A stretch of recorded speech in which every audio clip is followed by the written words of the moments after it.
Doctor Kumar विश्वास के भाग्य में प्रयागराज नहीं था। प्रयागराज ने उन्हें जीवन दिया, एक दिशा दी। वे वापस अपनी मातृभूमि की ओर गए और उन्होंने वहां से अपना केंद्र बिंदु बनाकर के पूरे देश के अंदर आज छा गए, साहित्य जगत में छा गए। कौन ऐसा व्यक्ति होगा भारत या हिंदी प्रेमी, कौन ऐसा दुनिया का नहीं होगा जो डॉक्टर कुमार विश्वास को न सुनना चाहता होगा। उनकी कलम की धार ने, उनकी लेखनी ने उन्हें पहचान दिलाई। विश्व में रामराज्य द्वारा सुशासन की अभूतपूर्व अवधारणा प्रस्तुत करने वाले महाराज भरत की वेशभूषा में मंच पर विराजमान उत्तर प्रदेश के यशस्वी मुख्यमंत्री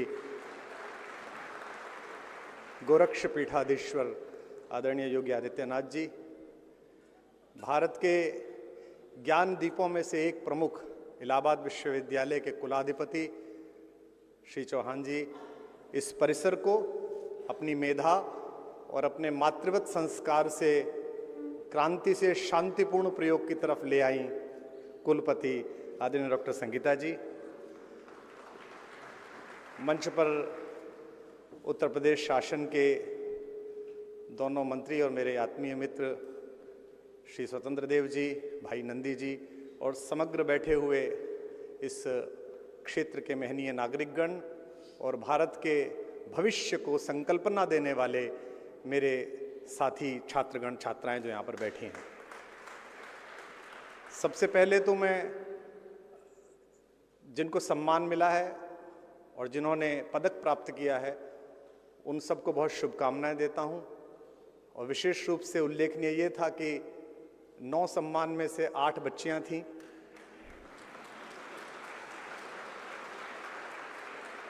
एक ही युवक आ पाया, क्योंकि मैं अपने राजनीतिक मित्रों से कह रहा था कि लड़कों को तो तुम समाजवादी युवजन पार्टी और भारतीय जनता युवा मोर्चा में ले गए, तो लड़के तो बचे कहाँ।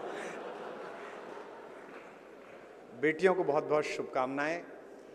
ये मेरा सौभाग्य है कि इसी शहर की गलियों से अपनी चिंतना का प्रारंभिक स्वरूप गढ़ते हुए मैंने माँ भारती की हिंदी की सेवा का जो संकल्प लिया और कालांतर में भारतीय संस्कृति, सनातन धर्म और आध्यात्मिक चेतना के प्रसरण के लिए जो यत्किंचित में कर सका, वो इसी परिसर से, इसी क्षेत्र से उसकी दीप्ति मेरे अंदर आलोकित हुई। मैं उस पूरी गुरु परंपरा का आभार व्यक्त करता हूँ जिन्होंने एक अध्यापक के घर में पैदा हुए एक सामान्य से विज्ञान के विद्यार्थी को मेधा के प्रति इतना सजग बनाया कि आज इतना महनीय परिसर मुझ जैसे एक सामान्य कवि का सम्मान कर रहा है। इसके लिए मैं उस पूरी गुरु परंपरा को प्रणाम करता हूँ। भारत में ज्ञान की परंपरा विश्व जब अपने उदरपूर्ति के साधनों में लगा हुआ था उससे भी पूर्व की है। जैसे 4 पुरुषार्थ हैं, जैसे 4 दिशाएं हैं, ऐसे ही भारत में 4 विश्वविद्यालयों ने अपनी दीप्ति से प्रसारण प्रारंभ किया, जिसमें से एक लौ इस इलाहाबाद विश्वविद्यालय में, इस प्रयाग में जलाई गई। उस परिसर में आना और सम्मानित होना बहुत गौरव का क्षण है। विशेष रूप से एक ऐसे व्यक्तित्व द्वारा यह सम्मान या उपाधि प्राप्त करना जिन्होंने अपना कृतसंकल्प जीवन भारत के लिए, माँ भारती के लिए, सनातन धर्म के लिए और युग धर्म के लिए समर्पित किया है। मैं उन आदरणीय मुख्य अतिथि को भी आभार व्यक्त करता हूँ। जब आप सम्मानित होते हैं या आपको कोई उपाधि मिलती है या पुरस्कार मिलता है तो प्रसन्नता के साथ साथ उत्तरदायित्व बोध भी बहुत बढ़ जाता है।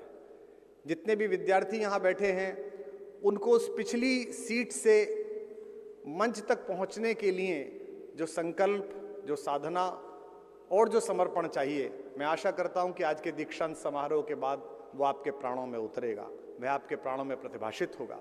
हिंदी का विद्यार्थी होने के नाते इस परिसर में टहलते समय इस परिसर के प्रत्येक पेड़ को, इस परिसर की प्रत्येक वीथी को, इमारत के हर एक हिस्से को छूने का और प्रणाम करने का मन करता है, क्योंकि जिनको पढ़कर, जिनकी शैली में रचकर, जिनका अनुसरण करके यहाँ तक पहुँचने का मन हुआ है, हिंदी के सभी तीर्थ पुरुष इसी विश्वविद्यालय के परिसरों में टहले हैं। यहीं से हिंदी की कविता का संस्कार हुआ है।